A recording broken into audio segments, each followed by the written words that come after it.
Okay, welcome back, guys. What I want to talk about today is the Labyrinth, and kind of some of the issues I see with it and changes I would make to it to make it more fun. I mean, the goal is to make it more fun, and I feel like the design is solid, kind of, but the fun is it's not quite where it maybe could be or should be. So these are some ideas I would do to change it that I think would make it more fun for me. And I'm sure there's lots of ideas that other people have. If you agree or disagree, totally fine. Obviously, let's just talk about it in the comments or whatever. But I think there's some changes that can be made that could make this a really great integral part of the game.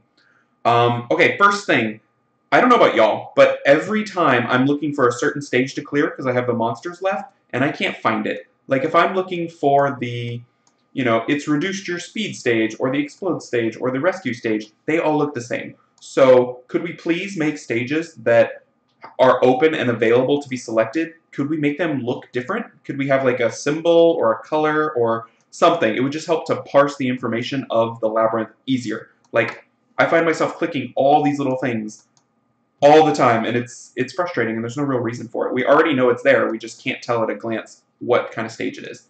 So that'd be the first thing I would change, regardless of any other changes. Um, I think Labyrinth would be a better thing in the game if it was a month-long event. Like we have TOA for PvE month-long content. I think Labyrinth would be great guild month-long content. So I would run it for a month. I would have the average clear time be a month, or however far you get or whatever, it ends at a certain time. That would give everyone a nice amount of time to process it. You'd have to change, the length of it and stuff like that, but it would be cool. You'd dive down deeper into it. So I think as a month-long event, it makes more sense. As a once every couple days, it's like a weird world boss thing that you have to kind of manual, so it's kind of strange. So yeah, any way to make it a month-long content, I think would be great. What would also make it great is if the rewards over the course of the month would mirror somewhat the rewards of Tower of Ascension. Like, imagine if each of these giant squares didn't have the option of containing one of these bosses or nothing. What if they could contain other things that are fun in the game? So every giant square is the possibility of something cool. So what if, when we get to this giant square, it's a Devilmon dungeon that the entire guild can access for the month? I mean, that'd be awesome. So I think that'd be a really cool thing to discover. Or what if it was a Rainbowmon dungeon? Or what if it was a free rune removal ticket for 6 hours that you could use? There's a lot of neat things that this game can provide that I think could be incorporated into the dungeon. I mean, what if you got to it and it was a thing, instead of the normal clear reward, you were guaranteed 10 legendary pieces or 5 light dark pieces. I mean, that'd be really cool. I think that would be a really beneficial component to the game. Because right now, it's either one of these 3 bosses, or it's more of the same couple of different types of levels. So if there was something more interesting in these big squares, that'd be awesome. And if you made it a month-long thing, you could have the kind of general path to clearing the bosses maybe be more or less up and down, and the kind of bonuses, like Devilmon or whatever, be more lateral, so that every guild that was able to clear more or less could go and kind of get more of the surprises, right? It's no fun opening a big square and getting nothing. It would be really fun to open a big square and get anything else. So I think that would be a cool fix and would just be more fun and interesting. Kind of like TOA, even though it's pretty much on farm, the rewards are still good enough where you're interested in them, you're wanting to get them. So that'd be the next thing I'd fix. Let's see here. Siege. Oh yeah, okay. So another idea I had, I made some notes off to the side. You could have one of the big squares be like a siege loot screen, with all the little treasure boxes. So you reach it, and suddenly you get to open a siege chest, and that's always fun. I mean, those are kind of cool.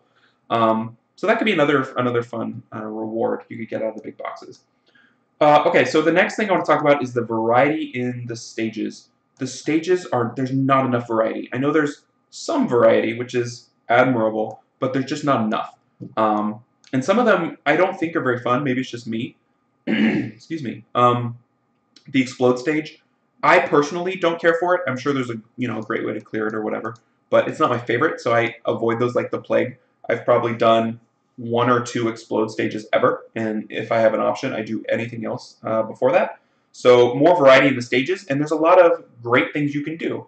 Look at Might and Magic Elemental Guardians as an inspiration of ways you can like cut up everything that's available in this game and parse it out in different ways. So one of the stages could be only fire monsters. One of the stages could be only water monsters. That'd be fun. I'd be interested in that. You could have a stage just like in how they do RTA. You could have 20-star only. Beat this stage with 20 stars. You could have 3-star only. I think that'd be cool.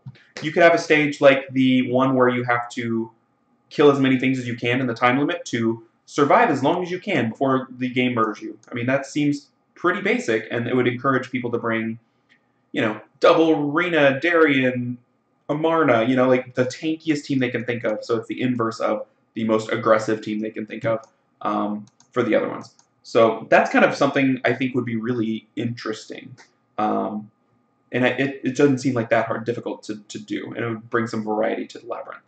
So other than that, the bosses are the only other thing. I don't really have a strong comment on the bosses right now. The design is sort of weird in that it often invalidates a lot of the gameplay that the game has encouraged for the past 4 years. Like, it's the way how you would normally counter X is Y, but the bosses are designed to counter both X and Y.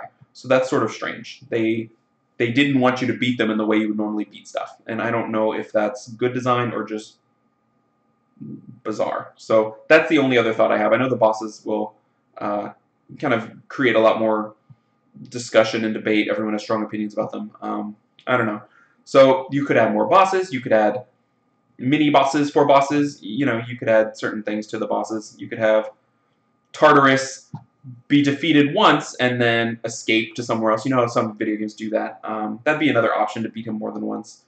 Upping the reward for the boss stages wouldn't be horrible, I don't think. Having a guaranteed, when you beat a boss, you get 5 legendary pieces. I mean, that's a way to prevent what happens in some guilds where they clear like everything that's not the boss just because they can do it.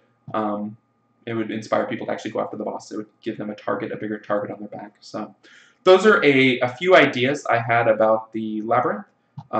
Be interested to see what other people think. I think it's cool in theory, and it's not horrible right now, but it could be so much better and cooler. And I think there's just a few things they might want to consider to make that happen. So anyway, thanks for watching, everybody, and that's all I have for you all today, and I will catch you on the next one. Take care.